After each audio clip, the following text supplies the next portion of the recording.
Bonjour et bienvenue sur ma chaîne.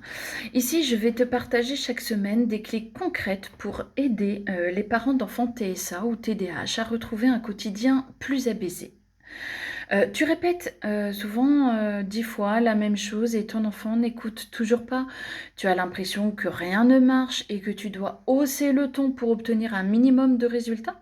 Mais si en réalité le problème n'était pas un manque d'autorité. Alors moi, je suis Nadia, maman d'enfants neuroatypiques et passionnée de psychologie. Ici, je vais t'aider à mieux comprendre ton enfant TSA ou TDAH pour apaiser en fait votre quotidien et retrouver du lien.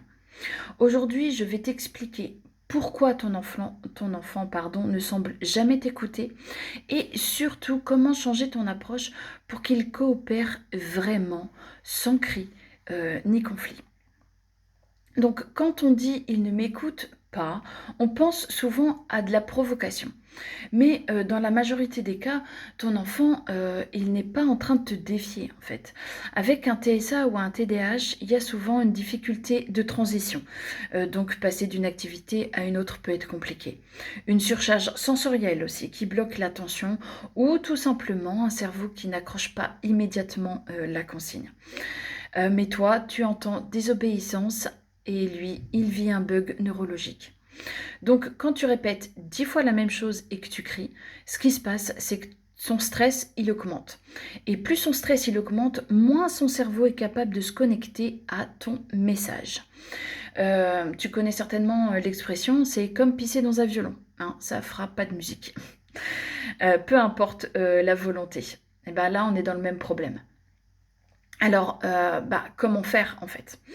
Eh bien, déjà, on va commencer par attirer son attention avant de parler, avant de donner une consigne, en fait. C'est-à-dire qu'il va y avoir un contact visuel, déjà, ou poser doucement la main sur son épaule. On utilise des consignes courtes, claires, voire même visuelles. Et puis, on peut aussi, pour aider à passer d'une activité à une autre, le préparer. On éteint la télé dans 5 minutes. Parce que prévenir avant la transition, c'est indispensable pour un cerveau TDAH ou TSA qui a besoin de se préparer avant le changement d'activité. D'où l'importance d'installer des routines ou des rituels, en fait. À force de répétition dans le temps, ça va devenir automatique. Donc ton enfant, il t'ignore pas pour t'embêter, il a juste besoin que tu parles le même langage que son cerveau. Et ça change tout dans la relation.